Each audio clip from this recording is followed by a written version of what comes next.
AGT Live 24/7. This is AGT Live 24/7. স্বাগত জানাই আজকের এই সাংবাদিক বৈঠকে রাজ্য সরকারের তরফ থেকে। মূলত দুটো বিষয় নিয়ে আপনাদের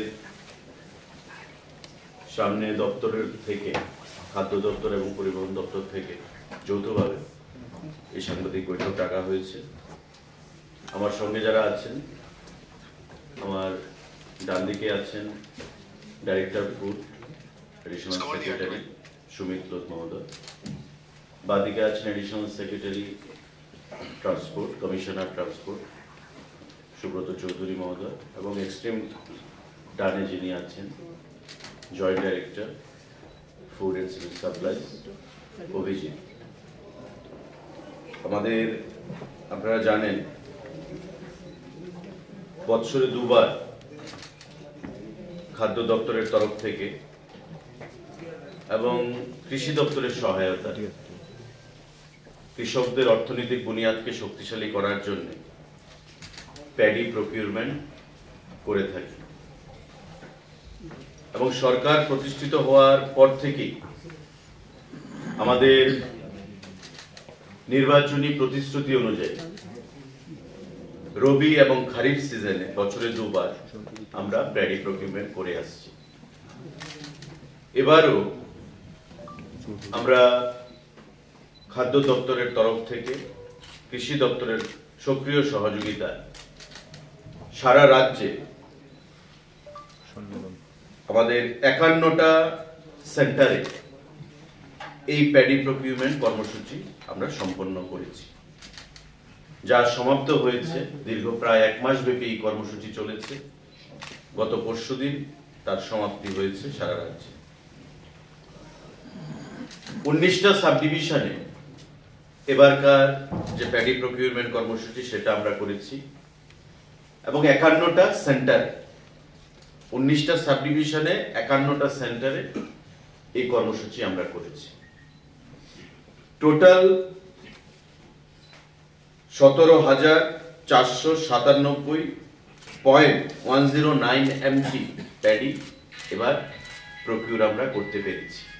আপনারা জানেন পরিবহন দপ্তর এবং খাদ্য এবং জনসম্ভরণ দপ্তর যৌথ উদ্যোগে জাগৃতি 2025 একটা কর্মসূচি আমরা ঘোষণা করেছিলাম প্রথমবারের মতো ত্রিপুরা রাজ্যে। আমাদের 3টা টপিককে নিয়ে আমরা এই কর্মসূচিটা ঘোষণা করেছিলাম। রোড সেফটি, আমাদের লড়াই ড্রাগের বিরুদ্ধে, তাই বিনাশ অফ ড্রাগ, এবং ভোক্তা যে আমাদের রয়েছে কনজিউমার প্রোটেকশন। এই 3টা বিষয় নিয়ে আমরা সারা রাজ্যের 25টা কলেজের স্টুডেন্ট, জেনারেল ডিগ্রি কলেজ, তার বাইরে NIT, BEd college, Aryabhatta university, MBB university, এই ধরনের ইউনিভার্সিটিগুলো, ল ইউনিভার্সিটি, ইকফাই, এই ইউনিভার্সিটিগুলো আমাদের এই কর্মসূচিতে অংশগ্রহণ করেছে। এবং গত জানুয়ারি মাসের 11 তারিখ উদয়পুরে সিপাহীজলা জেলা, গোমতী জেলা এবং দক্ষিণ জেলার সমস্ত কলেজ স্টুডেন্টদেরকে নিয়ে রাজস্বী হলে আমরা সেই কর্মসূচির শুভ সূচনা করেছিলাম। এটা অভূতপূর্ব সাড়া আমরা পেয়েছি। এটা সিএম এর ইস্যু, সিএম এর ডিপার্টমেন্ট, এডুকেশন ডিপার্টমেন্ট। এই বিষয়ে আমি কোনো কথা বলতে চাই না, সে বিষয়ে আমার সেই সম্যক ধারণাও নেই। সুতরাং যে কোনো ইস্যু, আমি আগেও বলেছি, being the spokesman of the government, যে কোনো ইস্যু আন্দোলন কিন্তু সুরাহার পথ নয়। একটা শ্রেণী থেকে কি বলা হয়েছিল, GRBT GRBT GRBT, group C group D.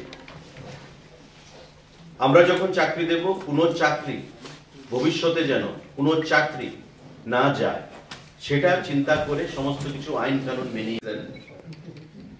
19 December 2024 থেকে 8 ফেব্রুয়ারি 2025 পর্যন্ত আমরা চালনা করতে পেরেছি। অর্থাৎ 19 ডিসেম্বর 2024 পুরো জানুয়ারি মাস ছিল, এবং 8ই ফেব্রুয়ারি 1.5 মাসের উপর এই প্যাডি প্রকিউরমেন্ট আমাদের কন্টিনিউ হয়েছে গত 8 তারিখ পর্যন্ত। টু সাম আপ, টোটাল 8,922 জন কৃষক তাতে উপকৃত হয়েছে। 17,497.109 এমটি ধান আমরা টোটাল ক্রয় করতে পেরেছি। টোটাল 40,25 লক্ষ টাকার ধান ক্রয় করা হয়েছে, প্রতি কেজি 23 টাকা দরে এমএসপি, এবং তার মধ্যে 35,62 লক্ষ টাকা পেমেন্ট অলরেডি কৃষকদের অ্যাকাউন্টে চলে গেছে। বাকি যে টাকাটা আগামী 5-7 দিনের মধ্যে সেটা সম্পূর্ণ টাকাটা আমরা কৃষকদেরকে আমরা প্রদান করব। এখন পর্যন্ত আমাদের সরকার আসার পর যে ধান আমরা ক্রয় করেছি আমাদের প্রতিশ্রুতি অনুযায়ী রবি এবং খারিফ সিজনে, সেটা হচ্ছে 2,25,356.805 এমটি টোটাল। আমি সিন্স ডে 1 আমাদের যে প্রকিউরমেন্ট শুরু হয়েছে আমাদের সরকার আসার পর 2,25,356.805 এমটি ধান আমরা ক্রয় করতে পেরেছি। টোটাল ফার্মার্স বেনিফিটেড হয়েছে 1,17,049 জন কৃষক বেনিফিটেড হয়েছে। This year the paddy procurement initiated by Food and Civil Supplies Department in active collaboration with Agriculture and Farmers Welfare Department, Government of Tripura, started on 19th December 2024 till 8th February 2025 in 51 PPC, means Paddy Procurement Center, covering 19 subdivisions.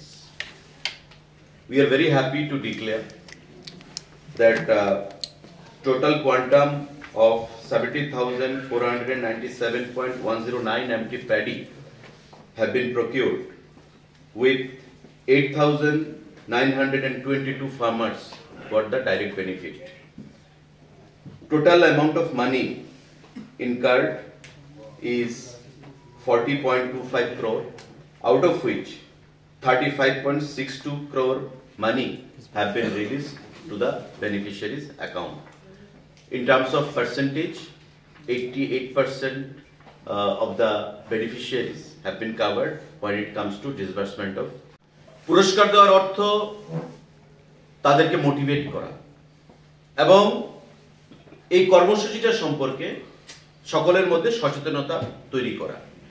এবং আমরা দেখতে পেয়েছি যে total কর্মসূচিটাতে আমাদের 8টি জেলায় মিলিয়ে যে আমরা করেছি, প্রায় 5,200 জন ছাত্র ছাত্রী স্বতঃস্ফূর্ততার সঙ্গে সেখানে পার্টিসিপেট করেছে।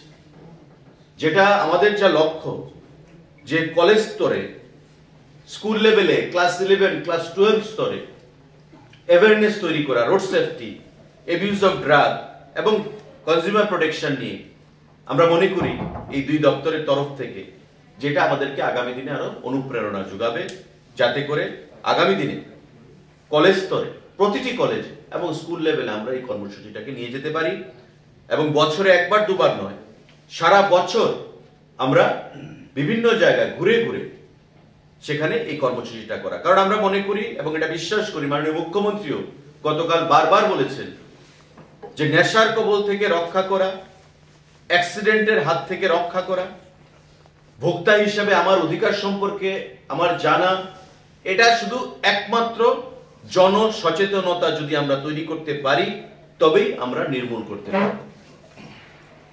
রোড সেফটি মানে আমি হেলমেট পরিধান করব না, সরকার কাউকে জোর করে হেলমেট পরাতে পারবে না, সে নিজে যদি সচেতন না হয়। ড্রিঙ্ক এন্ড ড্রাইভ, কেউ যদি সচেতন না হয় তাকে সরকারের দ্বারা সম্ভব নয় তাকে সেখানে আটকানো। আবার অ্যাবিউজ অফ ড্রাগ, ড্রাগ নিয়ে, ড্রাগের ডিসঅ্যাডভান্টেজ গুলো কি, ড্রাগ কিভাবে মানুষকে ধ্বংস করে দেয়, জনগণের মধ্যে যদি সচেতনতা না থাকে, যারা ড্রাগ ইউজার তাদের মধ্যে যদি সচেতনতা না থাকে তবে তাকে রক্ষা করা যাবে না।